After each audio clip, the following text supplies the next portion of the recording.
Бесспорным лидером по количеству отдыхающих харьковчан и жителей области по-прежнему остается Русловое Печенежское водохранилище на реке Северский Донец.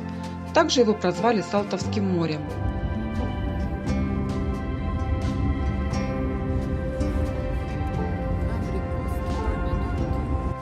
Его площадь составляет 86 квадратных километров. При его строительстве пришлось затопить 2 села и сократить территорию самих печенег. Это водохранилище обеспечило харьковчан питьевой водой.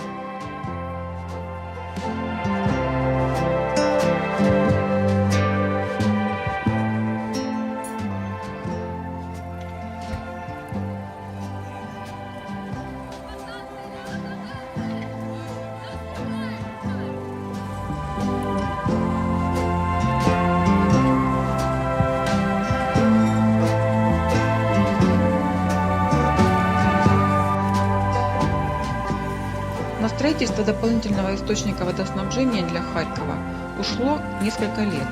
Официально его открыли в апреле 1963 года, но приняли в эксплуатацию лишь в декабре того же года. Кто знает, как называется этот кустарник, пахучее вот это соцветие, напишите.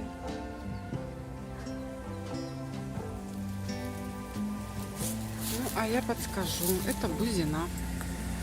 Очень ароматная. Из нее вкусное варенье.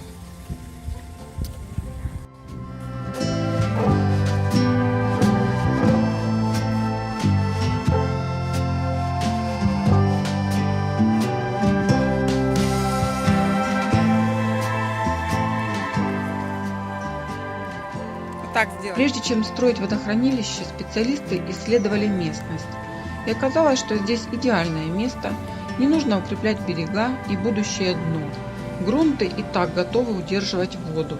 А вот дно будущего водохранилища пришлось зачистить. Под затопление попадало 2 села полностью и еще 2 частично. Поэтому жителей пришлось выселять, и под снос пошло более 1000 домовладений.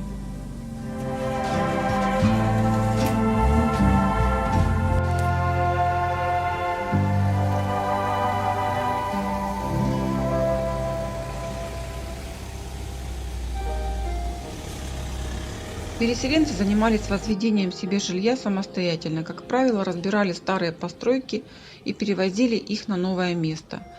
Переносили не только дома, но и колхозные сооружения, фермы, коровники, переносили даже кладбища. Санитарная очистка территории была очень тщательной, рубили и деревья, и кустарники.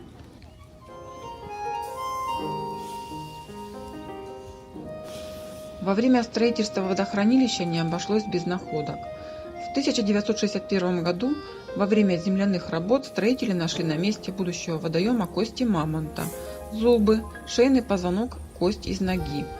А в 1960-м бульдозерист наткнулся на шинель солдата.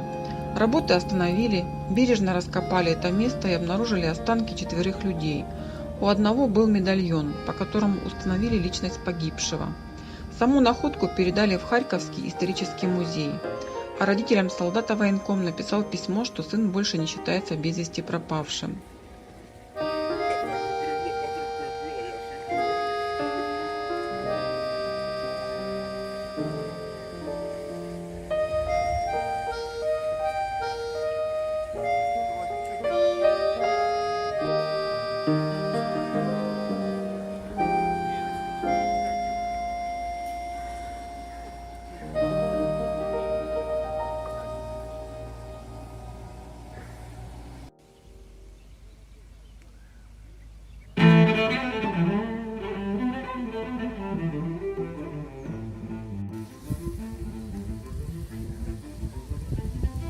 На меня смотри.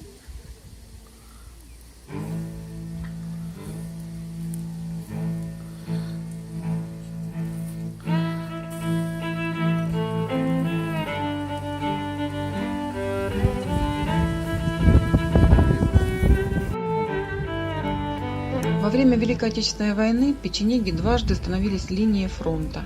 Бои шли ожесточенные, много людей погибло и осталось множество боеприпасов, так что и саперы трудились не один месяц.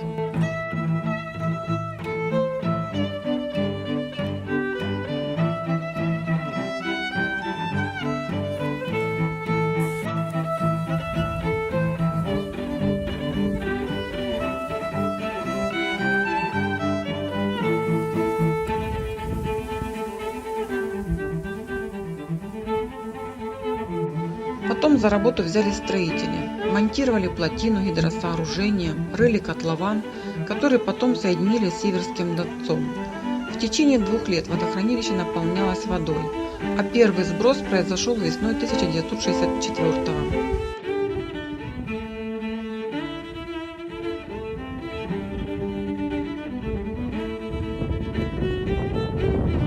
В ноябре того же года вокруг водохранилища было высажено 430 тысяч сосен, которые выросли и стали украшением края.